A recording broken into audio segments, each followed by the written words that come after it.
Olá Brasil, chegando aqui com vocês, pessoal, mais uma vez. E dessa vez a gente vai falar sobre um tema muito importante: como lidar com as injustiças.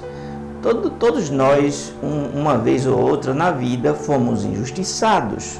E hoje nós estamos lidando com a injustiça de uma forma geral, né? Na sociedade, em relação às leis, em relação ao cumprimento das leis, em relação a muitas coisas. É sobre esse assunto que nós vamos falar. Meu querido, veja bem, a questão da injustiça é algo gravíssimo, né? E a injustiça é algo que tem acometido muitas pessoas. E claro, a gente vai ver aqui na Bíblia uma pessoa que foi injustiçada. Vamos para a palavra. E conheceu Judá e disse: mais justa é ela do que eu, porquanto não a tenho dado a selar meu filho.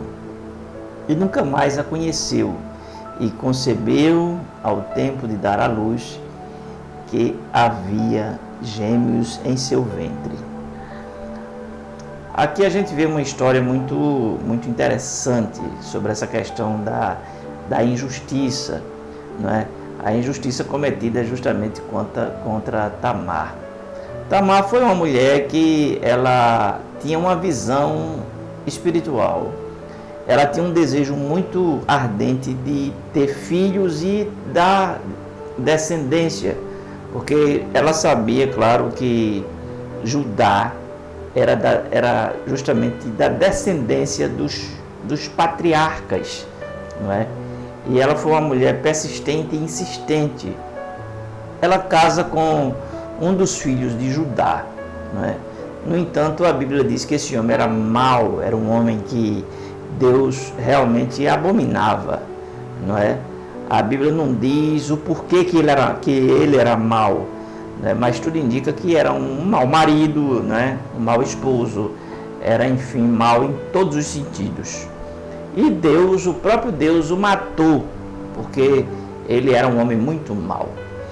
E naquela época, quando o irmão morria, o irmão mais, né, a chegada em idade, tinha o direito de assumir, claro, a esposa, que era para perpetuar a descendência.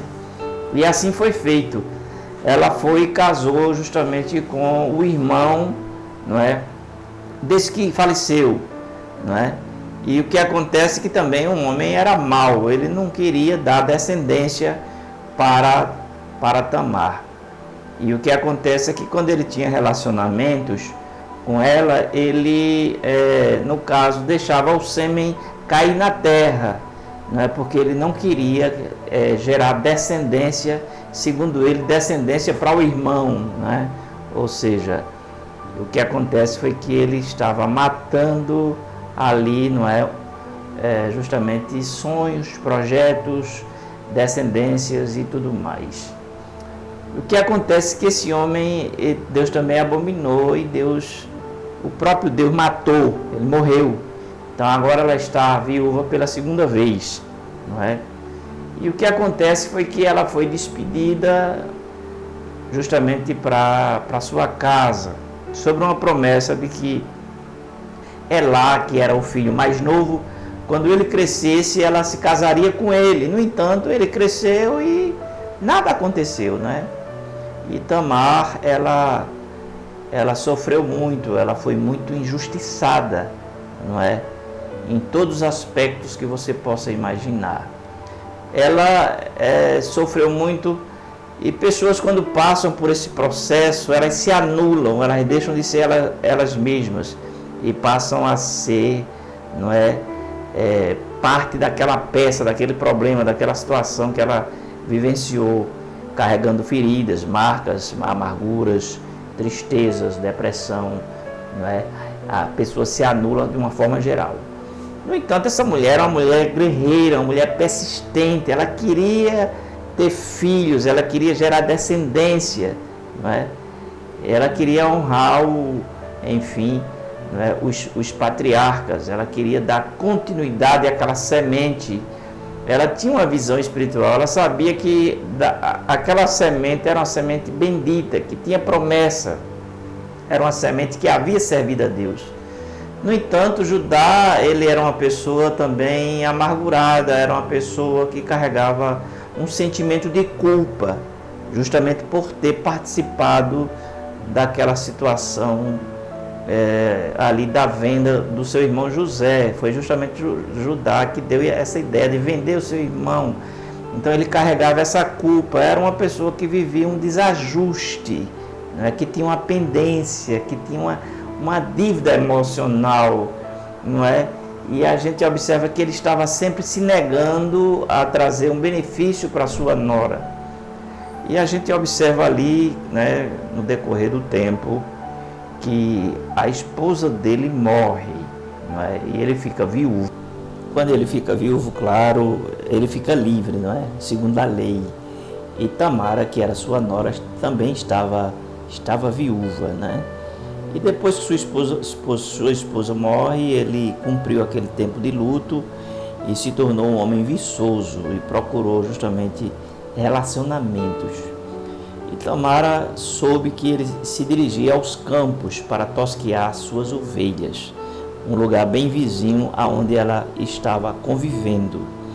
E ela se disfarça, não é, de prostituta, e Judá se aproxima, não é, e ali ele tem uma proposta, ele faz uma proposta para ter um relacionamento sem saber que aquela mulher era sua nora, porque ela cobriu o rosto com um manto, não é? E tinha esse costume na época, quando geralmente os homens iam, né, lançar essa proposta para as prostitutas, e ela não podia ser de menor, elas cobriam o rosto, não é? E o que acontece é que ele, ao propor esse relacionamento, ela diz para ele que ele tinha que, claro, né, ele tinha que dar uma garantia, né? Ou seja, geralmente eles davam cabritos ou coisas semelhantes, ou uma ovelha, ou um boi, coisa assim desse tipo, não é? E ali ela cobrou justamente, ele disse que não tinha no momento, aí ela cobrou justamente que ele desse, no caso, o seu cajado, o anel que ele tinha, que era um anel que selava documentos, que identificava, né, quem era a pessoa, identificava que era líder de tribo, coisa assim desse tipo, entende? Que era, enfim. E também o seu manto. Então ele deixa como uma penhora, como um penhor, como uma garantia, né? Ela tem aquele relacionamento e ela engravida, não é?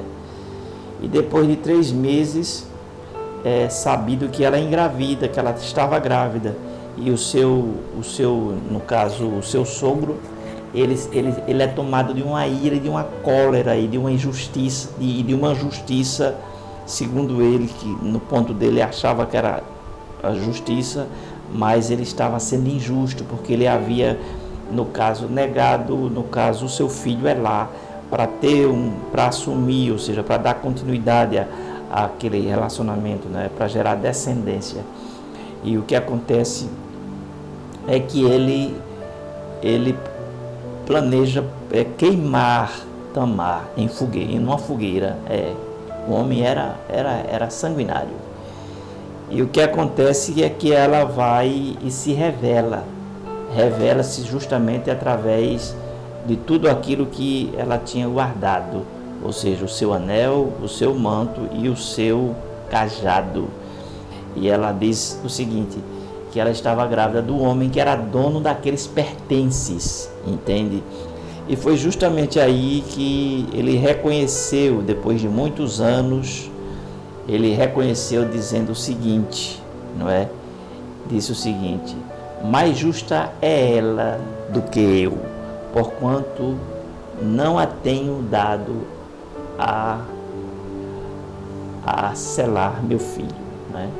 Ou seja, observa aí que agora ele está, né, ele está reconhecendo o seu erro, ele está reconhecendo a sua injustiça, não é?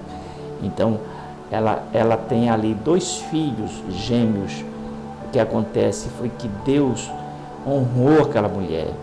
Por quê? porque diante de tanta injustiça, de tanta perseguição, ela permaneceu firme, confiante, justamente que seria mãe, não é? E que daria continuidade àquela descendência, àquela semente dos patriarcas. Muitas vezes, pessoal, nós somos acometidos de injustiça. Pessoas que querem impedir de você crescer, de você prosperar, de você gerar algo, seja no mundo espiritual, seja no mundo material, não é? Pessoas que muitas vezes lhe perseguem, pessoas que muitas vezes estão no seu encalço para justamente impedir, não é, o seu desenvolvimento, o seu progresso, o seu crescimento, não é, a realização dos seus sonhos, enfim.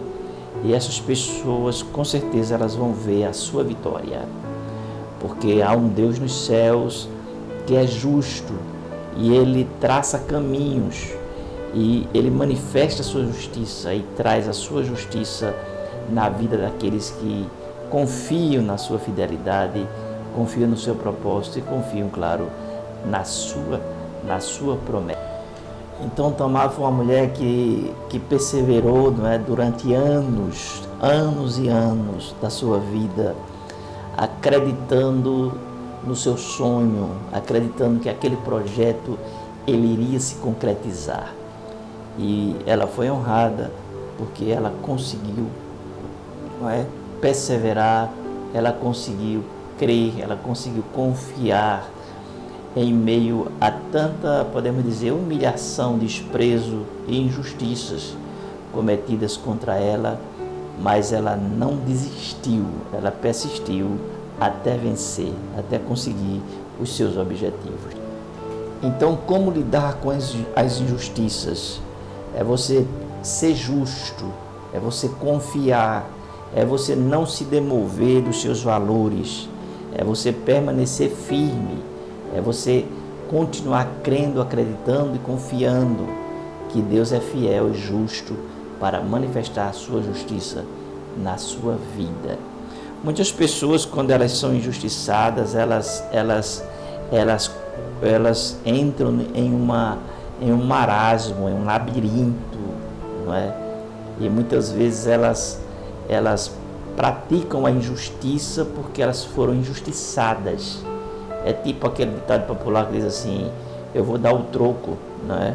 Entende? Eu vou me vingar, eu vou ter essa atitude, não é?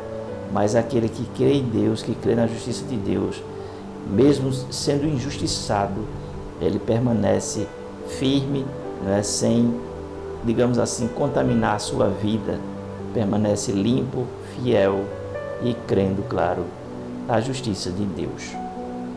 A justiça de Deus, muitas vezes, ela se manifesta, claro, com a justiça dos homens. Anda junto. Você sabia que a lei romana, ela foi baseada na lei judaica, e da lei romana surgiu todos os direitos que hoje a gente vê no mundo todo, não é? Nós, por exemplo, no Brasil, nós vemos muitos casos de injustiça, não é? Injustiça social, não é? Injustiça em várias áreas, todas as áreas existe injustiça, não é? E a gente observa que a gente tem que crer na justiça de Deus e na intervenção divina em relação às injustiças que estão acontecendo aqui no Brasil. Ou seja, está havendo um choque, né? Um choque no judiciário, ou seja, a Carta Magna não está sendo considerada, respeitada e honrada, que é a nossa Constituição. Então há injustiças nos direitos individuais, há injustiças sociais, há muitas perseguições injustas contra pessoas, não é? E a gente tem que clamar ao Deus de justiça, porque não se engane não, viu? Deus, ele age, Deus intervém nas nações quando o seu povo clama por justiça. Tá bom, pessoal? Espero que você tenha entendido. Queria pedir para você assinar o canal ali, ó, e também ativar as notificações, tá bom? Eu vou ficando por aqui. Se você puder, compartilhe esse vídeo com mais uma pessoa, duas ou três, enfim. Vou ficando por aqui. Beijo no coração de vocês. E a gente se vê.